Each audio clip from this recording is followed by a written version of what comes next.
Quiero darle la bienvenida en los estudios en Quito. Ya nos acompaña el economista Pablo Lucio Paredes, analista económico. Buenos días, gracias por estar con nosotros y también gracias por la espera. Buenos días, Liz, a la gente que nos escucha y también a la gente de Zaruma, un pueblo tan lindo que, como tú dices, esto no es la primera vez que sucede. Sí, lamentable lo que está pasando con ellos, Pablo Lucio. Y bueno, queríamos seguir analizando el tema del incremento salarial, ¿no? Una decisión que pasa por lo político más por lo técnico, $425 a partir del próximo año, que realmente para el empleador significa más, considerando las prestaciones y otros valores agregados, otros componentes agregados, superaría más de los $500 en realidad ese incremento por cada empleado. ¿Cuál es la situación entonces partiendo de ahí que se plantea para ese sector, para los empleadores? ¿Qué es lo que tendrán que asumir como desafíos a partir del próximo año con ese valor que va a ser el aumento, ¿no?, dispuesto por el presidente de la República? Mira, yo creo que hay dos cosas con las que vale la pena empezar. Uno, lo que tú acabas de decir, ese aumento de $25, en realidad, si uno suma los décimos del IES, el Fondo de Reserva y otras cosas, en realidad acaba siendo un aumento cercano a los $40, primera cosa. La segunda, también hay que estar conscientes que todos queremos, yo quiero, tú quieres, todos queremos que los ecuatorianos tengan mejores empleos, mejor pagados. De eso no hay ninguna duda. Pero eso no es un tema que simplemente uno cae del cielo por un decreto, sino que eso es el resultado de mayor inversión en las empresas, de más empleo, de más crecimiento económico, etcétera, etcétera, ¿no? Entonces, y siempre hay que pensar que entre la oferta y la demanda, en los dos lados de la ecuación del mercado laboral, tiene que haber un cierto equilibrio que se va moviendo hacia arriba de manera dinámica, ¿no? Y el rato que tú tomas una decisión excesiva, como la que se acaba de tomar, ¿no?, de los $25 de aumento del salario mínimo, ahí está pata de la mesa, que son los empresarios, que se hacen una pregunta muy sencilla. Y sobre todo empresas pequeñas, medianas, dicen, a ver, yo hubiera pensado tal vez este año contratar a alguien. Con este aumento, ¿lo voy a hacer o no lo voy a hacer? ¿Me resulta más fácil o me resulta más difícil? Y la respuesta obviamente es, caramba, con este aumento me resulta más difícil concretar esa decisión que yo tenía de contratar gente el año próximo. Entonces, ese es el primer efecto, aumento de costos por encima de la productividad de los trabajadores, que hace que las empresas más difícilmente van a contratar gente. Y sobre todo para las empresas más pequeñas, como usted ya lo mencionaba, ¿no? Eso por el lado del empleador que hoy tiene esa preocupación. Quizás el gran empresario sí se verá afectado, pero no en la misma medida. Pero por otro lado está ese trabajador que escuchaba esas conversaciones que venían con un incremento entre $2 a $5 y de repente llegan $25, lo que significa mayor posibilidad de consumo, de ahorro, de inversión. Pero eso para quien tiene un trabajo adecuado. ¿Qué pasa para los 7 de cada 10 ecuatorianos que están más bien en el lado del desempleo y que ahora ven con incertidumbre que ese panorama que pensaban podía cambiar en el 2022 más bien se pudiera complicar? Y ese es el tema que tú acabas de señalar. Ciertamente esto ayuda positivamente a un grupo de ecuatorianos que son directamente unos 500,000 que están muy ligados al salario mínimo, pero digamos indirectamente probablemente a toda la escala de los que tienen un empleo adecuado, o una parte al menos de eso, que son alrededor de 2.800.000 personas que tienen un empleo adecuado, de los cuales alrededor de 600, 700,000 están en el sector público. Y entonces esto también hay que tener en cuenta. Esto podría incrementar los costos en el sector público, es decir, una parte de los impuestos que vamos a pagar por la reforma tributaria reciente van a ir a financiar alzas salariales en el sector público. Entonces, ahí ese lado de la ecuación, esa gente que va a tener más. Pero la pregunta es, y los 5 millones, casi 6 millones de ecuatorianos que tienen empleos de mala calidad, que no están ligados al salario mínimo, que trabajan pocas horas, que ganan menos que el salario básico, que están en el sector informal, ¿esto les beneficia? No, directamente no les beneficia porque no tienen ninguna relación con el salario mínimo. E indirectamente uno dice, les beneficia tampoco, porque como yo decía hace un momento, las empresas más bien van a dudar en contratar gente, si es que estaban pensando hacerlo en el año 2022, pues ahora van a dudar en hacerlo. Entonces ellos más bien van a disminuir sus posibilidades. Entonces estamos afectando positivamente a una menor parte de los ecuatorianos y vamos a poner en mayor riesgo, digamos, a la otra parte de los ecuatorianos. Es decir, en este momento la prioridad no era aumentar los sueldos, la prioridad era pensar en cómo logramos que se contrate más gente y se contrate mejor. El empleo era más importante que el tema salarial. Leía ese comentario suyo como reacción inmediata una vez que hubo este anuncio, pero ¿dónde queda también ese cumplimiento, ¿no? De un ofrecimiento de campaña, que fue uno de los puntales de esa campaña del gobierno, de ofrecer en sus 4 años de periodo llegar a establecer un salario básico unificado de $500, lo que significaría que por año sería un aumento de $25. Sí, digamos, si uno hace esa cuenta, sí, uno dice, ha pasado un año y al cabo de un año, pues viene la cuarta parte. Pero yo te diría dos cosas. Primero, que no ha pasado un año.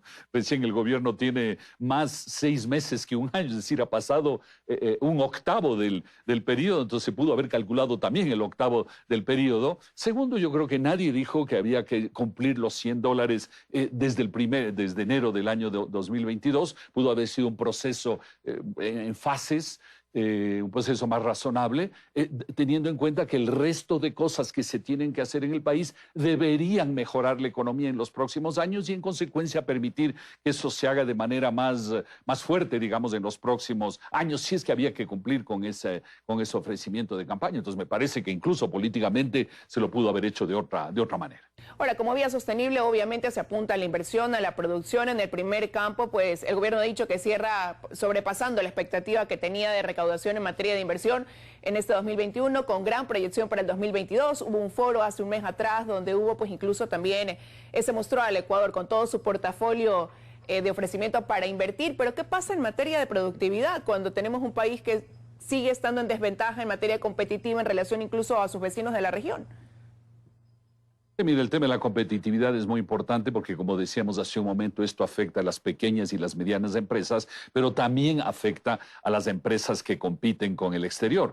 Tú lo decías, con este aumento el salario básico en realidad se acerca, el costo básico más bien dicho, se acerca a los $600 mensuales, que son los 425 más los décimos, fondo de reserva, aportes al IES, etcétera. Y si tú comparas con los países que compiten con nosotros en productos relativamente similares, pues evidentemente estamos en mayor desventaja de lo que estábamos antes. Entonces yo creo que ese es un tema fundamental que hay que tomar en cuenta.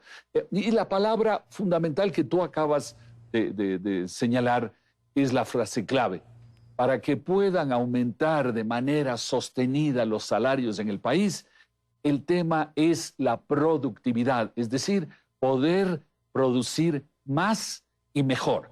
Eso requiere inversión, requiere ganas de hacer crecer las empresas, requiere contratar gente y tecnificar el trabajo. Esa es la razón, ese es el elemento fundamental para mejorar los salarios en el país. Y eso a veces nos olvidamos, porque siempre hay que recordar, cuando usted, la persona que nos escucha en la empresa, decide contratar a alguien, dice, esta persona que yo voy a contratar me aporta más, ¿no es cierto?, en términos de producción, de ganancias de la empresa, me aporta más de lo que me cuesta. Eso es la productividad, poder generar más y mejor valor en las empresas para poder pagar mejores sueldos, ¿no? Pero no se trata solo de subir el sueldo y no lograr la contraparte que es la productividad. Y la productividad requiere inversión, ganas de contratar gente, de ponerle más dinero en la empresa. Y eso es lo que se ve en desventaja cuando tú aumentas el salario en exceso. Parecería que el aumento del salario es una buena cosa, acaba siendo en estas circunstancias una mala cosa. Bueno, y para eso ahí también desde ese lado, ¿no? Desde el lado exportador, empresarial, empleador, también venían demandando que haya un esquema que sostenga y que impulse esta productividad, un esquema legal, que haya la seguridad jurídica. Se dio paso ya a una ley de desarrollo económico y sostenibilidad fiscal que quizás no era precisamente o no incluye precisamente lo que esperaban para tener ese impulso, sino que hay esa preocupación con la carga impositiva que rige, pues ya está vigente, pero que realmente la aplicación de algunos de ellos se verá a partir de enero del próximo año. Y a eso de ahí se le suma ahora este incremento salarial. Entonces, ¿cuál pudiera ser ahí el camino? Porque hace falta también una reforma laboral que no estará sino hasta el primer trimestre del próximo año. Entonces, ¿cómo se plantea ese escenario y cuál es ahí el desafío? ¿Hacia dónde encaminarse para compensar? Sí, tú has dicho algo que es muy importante, es que probablemente debió haberse reflexionado en el país, no solo es un tema de gobierno, es un tema de todos, reflexionado en el país el tema de los salarios junto a la reforma laboral, mirar las dos cosas al mismo tiempo. Pero lo uno ya se ha hecho y como el gobierno anunció, vamos a tomarnos un trimestre para discutir a nivel nacional el tema de la reforma laboral y luego procesarla políticamente, lo cual quiere decir que será un tema que se nos va hasta mediados del año próximo probablemente. Entonces, una cosa se hace, que es el aumento salarial, y no se hace la otra cosa, que es la reforma laboral. Entonces, esa es una cosa que debería venir acompañada. Y hay otro tema que también directa o indirectamente tiene que ver con eso, que algún rato tenemos que discutir en el Ecuador, que es la reforma de la seguridad social y en particular la reforma del sistema de pensiones, del sistema de jubilación. Ese también es un desafío del año 2022 que no debemos olvidar. Y algunos han calificado a ese sistema de pensiones como una bomba de tiempo y un tema que debe ser también una prioridad porque hay un escenario preocupante en ese sentido. Pero ahora, para sostener quizás estas decisiones del gobierno con la que está cerrando este 2021, la expectativa se centra entonces en esa reforma laboral y en lo que pudiera contener, Pablo Lucio. Y ahí en ese sentido hemos visto que durante estos meses se ha intentado socializar, pero no hay un punto de inflexión, no hay algo que comience a mostrarse quizás como una vía de acuerdo o de consenso, ¿no?, entre los sectores. Por más de que desde el gobierno del Ministerio de Trabajo se ha dicho que han mantenido reuniones, lo cierto es que el tema se ha dilatado por eso, porque no se llega todavía a establecer cuál sería quizás ese borrador de documento que debiera llegar a la Asamblea. Y mira, hay que discutirlo y hay que discutirlo con buena fe, porque la verdad yo estoy seguro que si a la mayor parte de ecuatorianos, trabajadores, trabajadores potenciales, empresarios, se les juntara para tratar de encontrar 4 o 5 puntos fundamentales de reforma que permita estimular lo que hoy necesitamos, que es el empleo, yo estoy seguro que los ecuatorianos podríamos ponernos de acuerdo en esos 4 o 5 puntos. Y si los ecuatorianos podemos hacerlo, los políticos que son nuestros representantes también deben poder hacerlo. Y cuando digo los políticos me refiero a los gremios, a la asamblea, al gobierno, etcétera. A todos deberían también poder ponerse de acuerdo en esos 4 o 5 puntos fundamentales. Pero hay 2 cosas que también son muy importantes en este entorno de la economía, porque al final el entorno es el que lleva a la mejora del empleo y los salarios, no es simplemente una medida por aquí, por allá, es el entorno. Hay 2 cosas fundamentales. La una es que el Estado en el año 2022 nos tiene que dar señales claras de eliminar gastos improductivos que hay en una enorme cantidad. Esos gastos improductivos son un lastre en la economía, te jalan hacia abajo y esos gastos en definitiva impiden que se mueva la economía y que haya como digo, más productividad, más empleo, mejores salarios, etcétera. Entonces, reducción del gasto es fundamental. Y la otra es continuar con el proceso de apertura al mundo, los tratados de comercio, el atraer banca internacional, que por ejemplo el Banco del Pacífico puede ser un primer paso importante en esa dirección, aranceles, impuesto a la salida de divisas, que ojalá como se dijo hace algunos meses, me parece, si no me falla la memoria, se dijo que iba a haber algún anuncio respecto a un plan para disminuir el impuesto a la salida de divisas. En fin, me parece que ese conjunto de cosas es bien importante. Siempre hay que pensar eso. El tema del empleo y los salarios no es un tema del salario, ¿no? Es un tema del entorno de la economía que permite mejorar eso. Y entonces ese entorno requiere una serie de decisiones del año próximo: reforma laboral, seguridad social, apertura al mundo, reducción del gasto improductivo del Estado.